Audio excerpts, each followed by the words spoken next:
Welcome 10th class students. Today we start with the stories. Today I am going to teach you the story My Greatest Olympic Prize, written by Jesse Owens. Jesse Owens was an American track and field athlete and 4 times Olympic gold medalist. Owens specialized in the sprint and the long jump, was recognized in his lifetime as perhaps the greatest, most famous athlete in track and field history. At the 1906 Summer Olympics in Berlin, Germany, Owens won international fame with 4 gold medals, 100-meter race, 200-meter long jump, and 4 into 100-meter relay. He was most successful athlete at the games and has thus been credited with single-handedly crushing Hitler's myth of Aryan supremacy. The Jesse Owens Award in the USA Track and Field highest accolade for the year's Best Track and Field Athlete.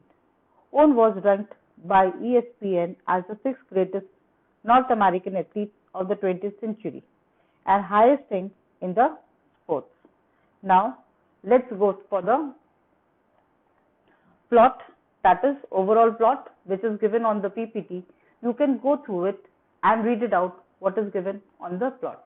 Now, I'll start with the briefing of the plot. Introduction. Jesse Owens, an American Negro athlete, participated in 1936 Olympics in Berlin, Germany. Second, Jesse Owens' poor performance. An angry athlete will commit mistakes. Jesse Owens was no exception to this. He was hot under the collar, that means angry fellow, with Hitler's childish Aryan theory. So he committed mistakes. His performance in trial was very poor. He kicked the pit in disgust, but the German Lars Long performed well. He was qualified for the final. This disturbed Jesse Owens very much. The third one, the help by the Lars Long. Lars Long is a tall German long jumper. Though he is trained by Hitler, he does not believe in Hitler's theory. Jesse Owens is his opponent player, but he is friendly with him and even helps him to get qualified for the final. He suggests to draw a line behind, take off board, and then to jump. He is not as emotional as Jesse. The win, that means fourth. Lars Long broke his past record in long jump. However, it was Jesse Owens who won the gold medal by jumping 26 feet 5'16 inches. Lars Long congratulated him by shaking his hands. Hitler glared at both of them. Fifth, Jesse's greatest Olympic prize. Coubertin is the founder of the modern Olympic Games. According to him, the true spirit of the Olympics is not winning but taking part. It is not winning but fighting well that manner. Lars Long did not win, but he was a good example of Olympic spirit. To Jesse Owens, the greatest Olympic prize is not the gold medal, but his new and noble friendship with Lars Long. Now, students, we begin with the understanding of the story. Over here, it is given how Jesse Owens comes with all the problems with the help of Lars Long. In one of the lives, to come across man, complete stranger, who help us in moments of the crisis is to be the very fortunate. Jesse Owens records such a fortunate occasion and remembers gratefully the stranger who helped him. He had prepared rigorously for 6 long years to win gold at Berlin Olympics in 1936 in broad jump.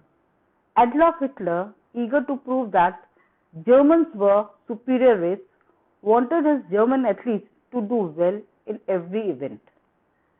He had a surprise entry in the broad jump event. In the trials, Jesse Owens was surprised to find a young German, Lars Long, hitting the pit almost 20 feet on his leaps. Jesse's best was 26.814. Here he was the rival for the gold, and Jesse felt if this boy wins, Hitler will be able to boast of German superiority. He felt he must do better to prove him wrong. In his anxiety to do better, he lost his school, his concentration, and committed faults during the trial. He felt nervous. If in the third trial he failed to qualify, he shall be disgraced. he will not be able to be in the final. Les Long was obviously watching him. He could not see that this fine athlete was under some kind of pressure and was therefore committing errors. He walked up to Jesse and spoke to him.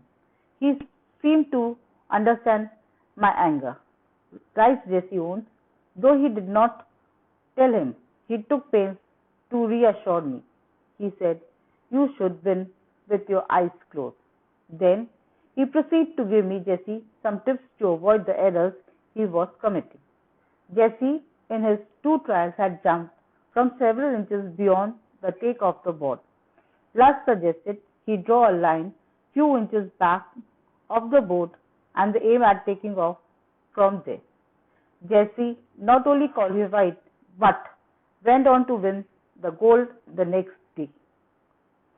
Jesse had not only been helped by the stranger in the hour of the greatest crisis of his career, he had met a true sportsman who had helped him, his own rival, and come around him to congratulate him most sincerely on achieving his best and winning an award. He had met a courageous man who could defy Hitler and shake hands with this man who had, by his achievements, proved his theory of the superior race wrong. Jesse Owens proudly displays this meeting with Les Long. This friendship has his greatest Olympic prize. Act like Les Long, give a deeper meaning to the word sportsman spirit. The essential thing in the life is not conquering, but fighting well. Les Long not only wanted to do his best, but he wanted his rival also to do his best, and then win. He helped Jesse Owens to do his best and then compete with him. He lost, but he fought really well. Now, children, over here, we can say that the most important thing over here was not the Olympic medal, but the most important thing was a friendship between Les Long and Jesse Owens. Now, I end up with the theme of the story. The story, My Greatest Olympic Prize, indicated that the true spirit of Olympic is not winning, but taking part. It is not winning, but fighting well that matters. Les Long did not win, but he was a good example of Olympic spirit. To Jesse Owens, the greatest Olympic prize is not the gold medal, but his new and noble friendship with Les Long.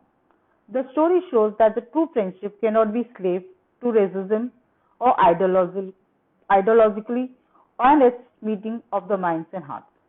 Adolf Hitler believed in the Aryan superiority theory.